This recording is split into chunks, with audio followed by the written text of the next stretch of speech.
العالمين. بسم الله الرحمن الرحيم. الحمد لله رب العالمين. اللهم صل وسلم على سيدنا محمد وعلى آله وصحبه أجمعين. جعلنا الله وإياكم ممن يستوجب شفاعته ويرجو من الله رحمته ورأفته. اللهم بحرمة هذا النبي الكريم وآله وأصحابه السالكين على منهجه القويم اجعلنا من خيار أمته واسترنا بذيل حرمته واحشرنا غدا في زمرته واستعمل ألسنتنا في مدحه ونصرته وأحينا متمسكين بسنته وطاعته وأمتنا اللهم على حبه وجماعته. اللهم ادخلنا معه الجنة فإنه أول من يدخلها. اللهم اجعلنا لآلائك ذاكرين ولنعمائك شاكرين وليوم لقائك من الذاكرين وأحينا بطاعتك مشغولين. وإذا توفيتنا فتوفنا غير مفتونين ولا مخذولين واختم لنا منك بخير أجمعين. اللهم اكفنا شر الظالمين واجعلنا من فتنة هذه الدنيا سالمين. اللهم اجعل هذا الرسول الكريم لنا شفيعا وارزقنا به يوم القيامة مقاما رفيعا. اللهم اسقنا من حوض نبيك محمد صلى الله عليه وسلم شربة هنيئة لا نظمأ بعدها أبدا واحشرنا تحت لوائه غدا. واغفر اللهم بجاهه ولوالدينا وذوي الحقوق علينا ولمن أجرى هذا الخير في هذه الساعة ولجميع المؤمنين.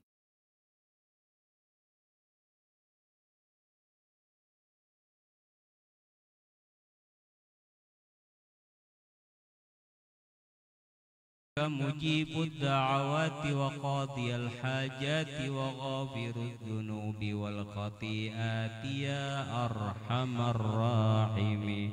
صلى الله ربنا على نور يا الله يا رحمن يا رحيم بالمؤمنين. صلى الله ربنا على نور المبين أحمد المصطفى مرسلين وعلى آله وصحبه أجمعين. وصلى الله على سيدنا محمد وعلى آله وصحبه وسلم. سبحان ربك رب العزة عما يصفون وسلام على المرسلين والحمد لله رب العالمين.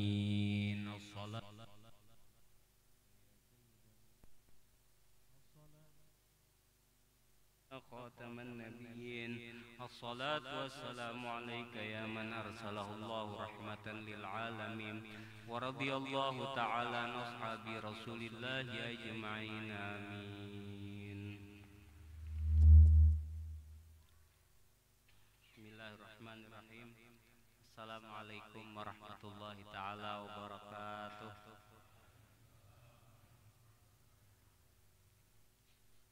Alhamdulillah, yang kita hormati dan yang sangat kita hormati, yang sangat kita sayangi dan yang sangat mulia, yang sangat kita cintai, Syekh Imam kita yang hadir di tengah-tengah kita, Syekh Imam kita Kai Pondok beserta keluarga besar. Kita doakan mudah-mudahan senantiasa dalam keadaan selalu sehat walafiat, selalu panjang umur, dan kita semuanya serta anak keturunan kita mendapatkan keberkahan semuanya dari beliau. Amin ya rabbal alamin. Hadirin jamaah dan juga para hadirin para hadirat yang hadir malam ini, ya. Satu keberuntungan bagi kita semuanya dan sangat beruntung yang hadir pada malam hari ini. Ya. Mudah-mudahan juga kita dan anak cucu kita dan orang yang masih ada di sulbi kita yang bakal keluar nantinya dan ikut mendengar secara kerohanian pada malam ini juga mudah-mudahan menjadi pewaris para nabinya. Amin ya rabbal alamin.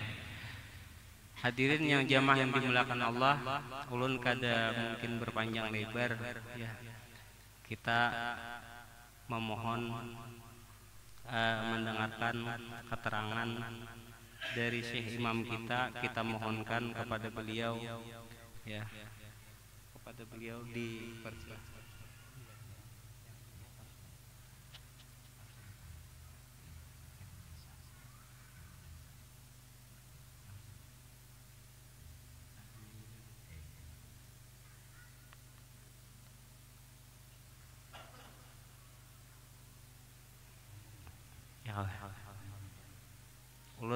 Ulun melanjutkan adalah atau imtithalul amr atau menjunjung tinggi perkara Syekh Imam kita lah. Artinya ulun melanjutkan keterangan yang lalu-lalu. Jadi kita bulan lalu terakhir kan kita membahas keterangan masalah salah satu daripada belenggu yang menghalangi seseorang menuju kepada Allah Ta'ala itu ialah kembalinya mengingat kita kepada firman Allah Ta'ala yang ketika berkata kepada Nabi Musa, lepaskan dua terompahmu. Ya Allah, itu kalau belenggunya. Terompah yang pertama ialah yang ada di dalam diri, pada diri, dan terompah yang kedua yang ada di luar diri. Artinya itu semua dilepaskan dari keakuan dan kepemilikan kita. Nah, kembali lagi lah kita ke pakih dulu, kekaitannya lawan memasukkannya dengan keterangan bulan lalu. Dalam salat itu kan menurut Imam Syafi'i rukun salat itu ada 13. Di dalam salat itu terkandung 4 rukun. Rukun qauli, rukun fi'li, rukun qalbi, lawan rukun maknawi.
Bagi orang nang betasawuf, nang sudah bermarifat, jempolnya diendak di atas pusat, bukan dipicik lah, diendak.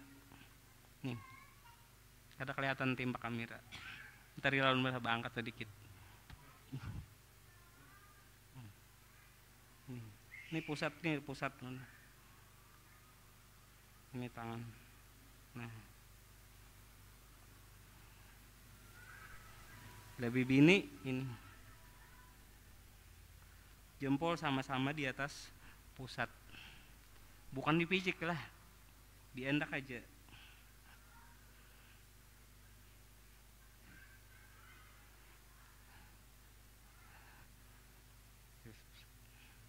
Berdiri betul. Nah, kembali kita pulang. Udah leh. Jadi lelaki dengan ini, bibi ini lawan kelingking. Kayak ini benar. Cuma kirinya nih di atas pusat, bukan dicucuk lah. Pusatnya bukan dicucuk, diendak aja di atas pusat.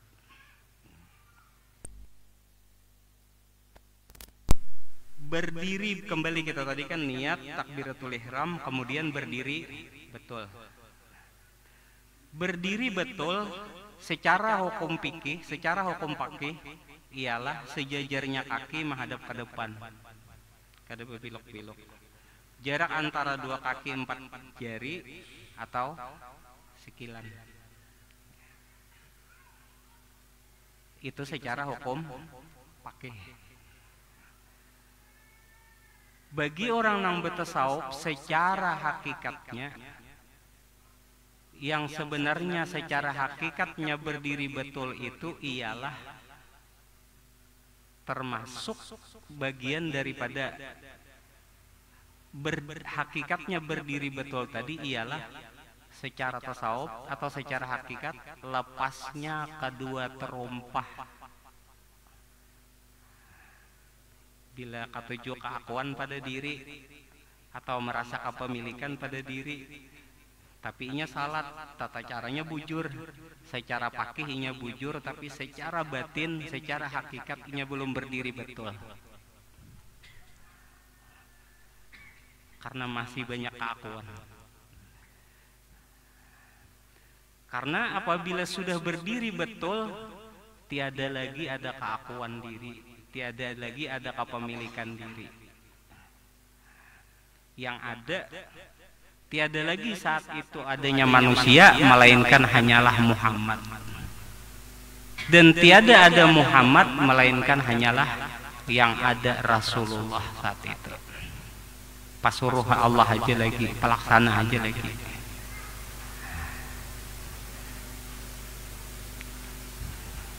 Rasulullah tuh kadada lapas pang terumpah, kadada keakuan hakikat dari berdiri betul tadi.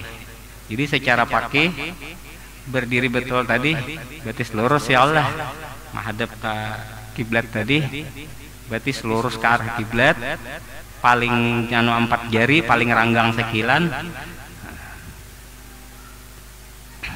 Secara hakikat termasuk ialah lepasnya kedua terumpah pada diri tadi.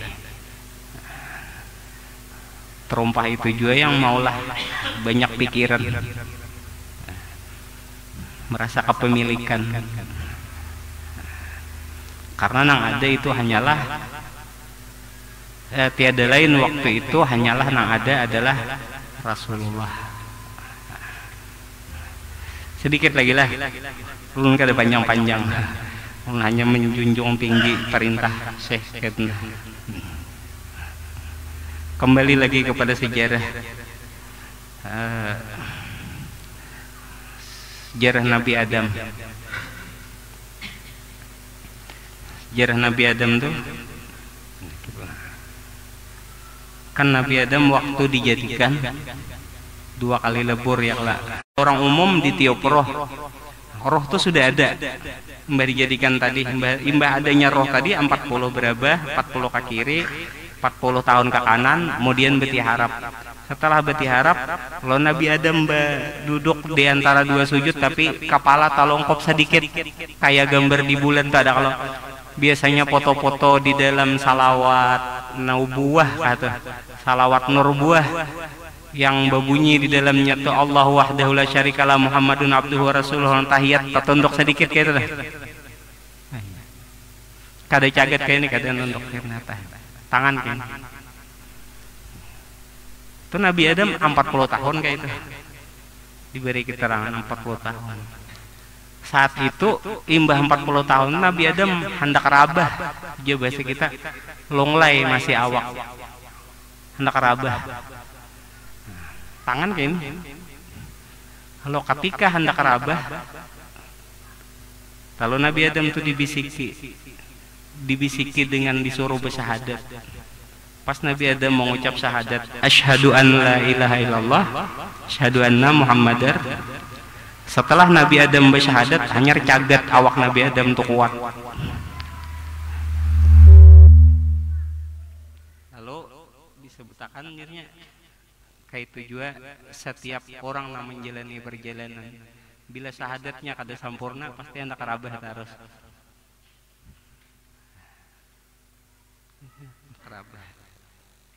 Bila syahadatnya belum sempurna, goyang pikiran, ada nyaman hati, ada nyaman kekhawatiran tinggi. Kenapa? Karena waktu itu Nabi Adam mengucap asyhadu anna Muhammadar Rasulullah, cagat. Kan sejarahnya salat tangan Nabi Adam itu. Asyhadu an la ilaha illallah, asyhadu anna Muhammadar Rasulullah. Ada nangka ini berdahulu, ini menyusul. Ada asyhadu an la ilaha illallah, ada nang menyimpani ke bawah. Waktu tahiyat salat tadi sejarahnya. Ada asyhadu an la ilaha illallah, ada nang membarengi menampakkan asyhadu anna Muhammadar Rasulullah. Ketika Nabi Adam mengucap asyhadu anna Muhammad diri sidin Rasulullah, kenyataannya Rasulullah, lalu cagat ya Allah. Sama kita bila di dalam salat waktu berdiri betul, bila masih ada manusia, belum ada Rasulullah, Allahu Akbar ya, bisa berharu pikiran macam-macam. Tak pikir tapi ada motor di parkiran, tak pikir napa nanti tukar, tak pikir jualan belum payu, tak pikir kabun, tak pikir macam-macam berharu tadi. Hanya bila sebelum sempurna syahadatnya, longlai kayak Nabi Adam tadi. Tapi ketika sidin menyatakan betul-betul syahadatnya tadi, cagat sidin, ampih beguyangan hendak rabah. Oh, di situ pertanda sempurnanya syahadat Nabi Adam tadi. Jadi ulun sebujurnya kada panjang lebar lah. Artinya sedikit ini mudah-mudahan menjadi gambaran dan mudah dipahami gitu. Apa yang ulun sampaikan ini sebujurnya tiada lain juga yang ulun dapat itu semua dari Syekh Imam kita.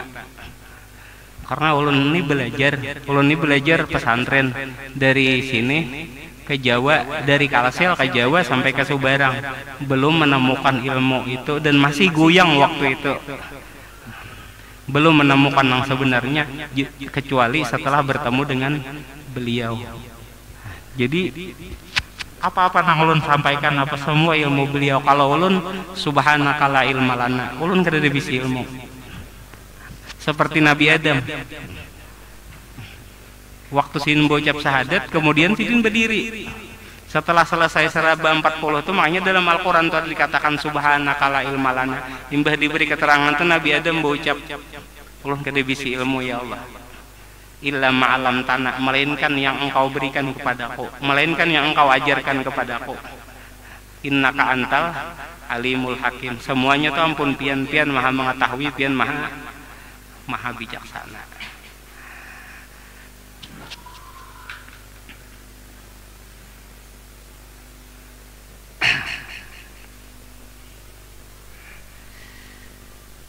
Jadi mudah-mudahan artinya yang tadi itu, kita mudah-mudahan artinya yang tadi itu mudahan kau dipahami gitu nah. Ulun juga khususnya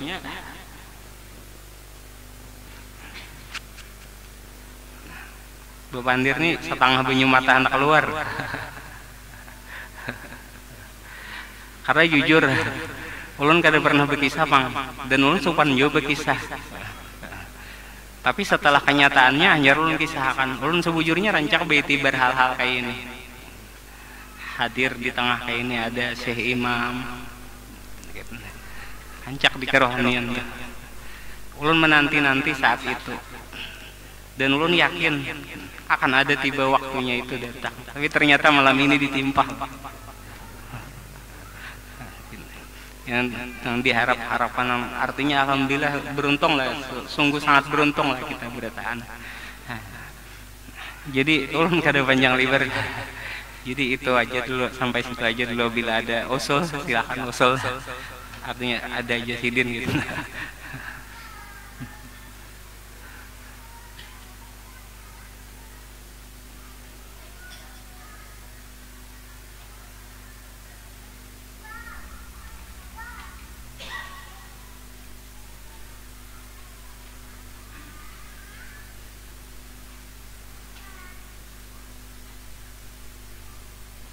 Dari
sallallahu ala Muhammad sallallahu alaihi wasallam, sallallahu ala Muhammad sallallahu alaihi wasallam, sallallahu. Yang namanya berhias itu sebenarnya ada dua macam. Hanya kebanyakan umum manusia itu tertuju kepada perhiasan yang zahir, menghiasi batang tubuhnya yang zahir, tapi lupa dan sedikit sekali yang giat dan gemar untuk menghiasi tentang hatinya dan batinnya tadi. Orang yang benar-benar menghiasi semangat betul-betul di dalam menghiasi tentang batinnya tadi dengan sifat-sifat dan akhlak-akhlak yang mulia, itulah yang dinamakan orang-orang yang betul-betul beriman dan ciri orang yang mendapatkan keselamatan dunia dan akhirat.